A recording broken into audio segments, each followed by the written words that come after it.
Everybody, and welcome back to Counselor's World. So as you can tell by the title, I have another feature for you guys. A good one, again. And this is my sister, Jackie, and she is from Miami. And if you want to stay connected with her, her Instagram is going to be down below. She also has a podcast called SoSo Connected. And I'm going to leave that somewhere here on the screen, but also down below. So make sure you guys check her out, follow, subscribe.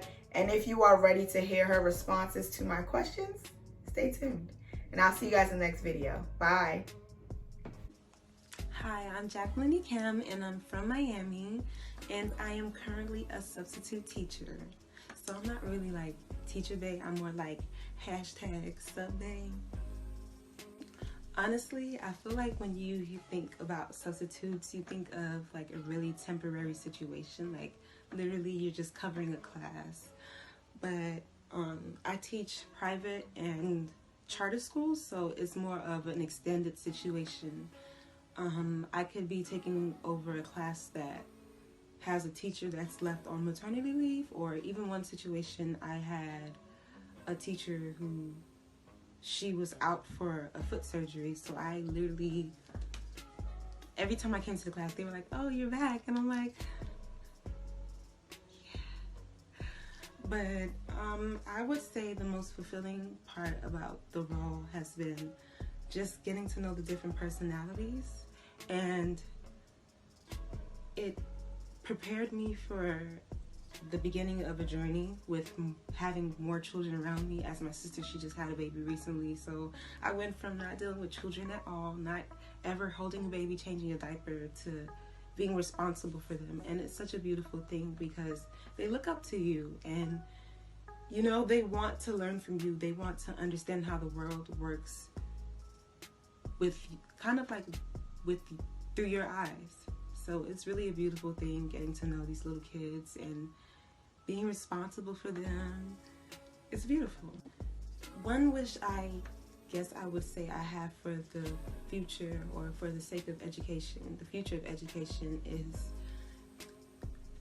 to promote tutoring, I guess, because one thing I noticed is that in every class that I covered, you had some students who were on the right track, and then you had some students who were struggling, and then it's like you have these students who want you to get to the next part of the lesson, and then you have these students over here who they're not saying anything, but I can see them struggling, because I used to be one of those kids who would just be sitting there looking, not understand. The teachers, "Do you understand what's going on?" I'm like, I'm waiting for lunch. And it affected education for the rest of my life, because of the fact that I've always felt so behind, or even when I was moving forward, I always felt like I was playing catch up, and I felt stupid. A lot of the times I felt like I wish somebody would have just asked me a couple more times, "Hey, do you really get this?" Because I was just a really hard person to crack. And it was a source of insecurity for me. Education, or being a student, was always a source of insecurity for me, because I felt like because of the fact that I wasn't able to get through certain lessons, how fast the other children were, that I was stupid. And that's something that followed me for the rest of my life. So when I did graduate high school, I was like, oh, I was just lucky. And then when I graduated with my first degree, I was like, okay, well, anybody can do that. And then when I graduated with my next degree, it was just like I never gave myself the pat on the back that I deserved, because I didn't believe that I was as smart as I was, because all my life I was told that, I wasn't the best test taker, or I wasn't one of the honor roll students. So it's so important to hone down on those one-on-one teachings, because they're not going to tell you. You have to literally fight for them. If this is something that you're truly passionate about, education and teaching, you have to help these kids in realizing that they have to speak up, and they have to understand these things moving forward. It's not something that just is simply easy to ignore. It's a part of their education, or their leveling up, in a sense.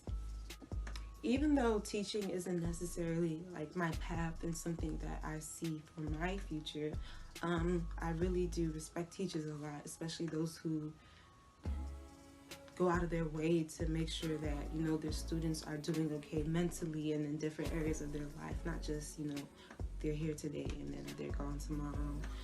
But I feel like something that I've learned from this experience is the importance of speaking and communicating and making sure that my thoughts are being understood. What I'm teaching is getting through to the person who's listening.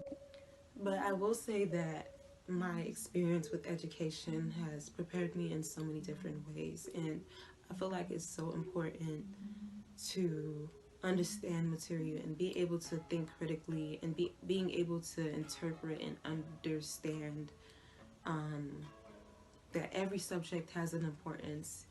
Some may have more than others, but in the sense of it all coming together, is so important to understand how different things work in the world. Science is important, math is important, English is just as important, electives are important to, you know, even like when it comes to the birth of your creativity, all these things work for your good. So it's just important to learn and always remember that learning doesn't stop once you leave school. You should always strive to learn about yourself, learn about the world, learn about different cultures, expand your horizon, and from there you become your own teacher. I'm so happy that you guys had me on, and I hope